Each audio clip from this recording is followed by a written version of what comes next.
ఆరాటం తీరేలా బదులిచ్చే గగనాల వినిపించే తడిగానం ప్రేమంటే అణు అణువులు నీటే మమతల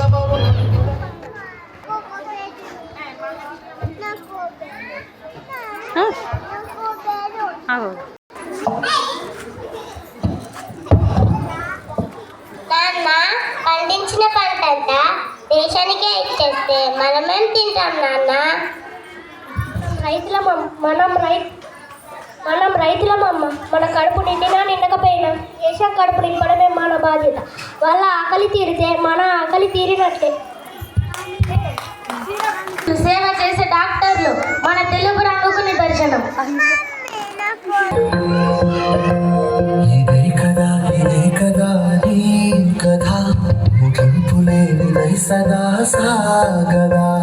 ఇదే కదా నీ కథ ముగింపులేనిదై సదా సాగదా.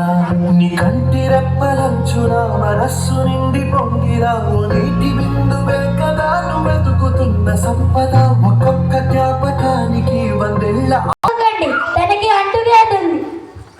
డాక్టర్ నన్ను ముట్టుకోకండి, మళ్ళీ నా వ్యాధి మీకు వస్తుంది. మనం వైద్యులం, వాళ్ళకి సేవ చేయడం మన బాధ్యత.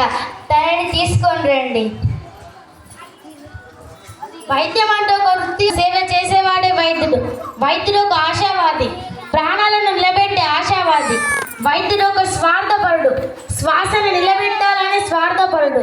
మన దేశ భద్రత కోసం కుల మతాల ప్రాంతాలకు అతీతంగా మన భారతీయులంతా ఒకే కుటుంబీకులని దేశ రక్షణ కోసం దేహాన్ని అడ్డు పెడుతున్న జవానులకు సాఫ్ట్వేర్ రంగం నిదర్శనం.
మేజర్, మీ ఇంటి నుంచి కాల్ వచ్చింది. మీ భార్య సీరియస్గా ఉందంట. యుద్ధ సమయంలో నేను కేవలం నా భార్య గురించి ఇక్కడ నా దేశ ప్రజల కోసం ఎవరు ఆలోచిస్తారు?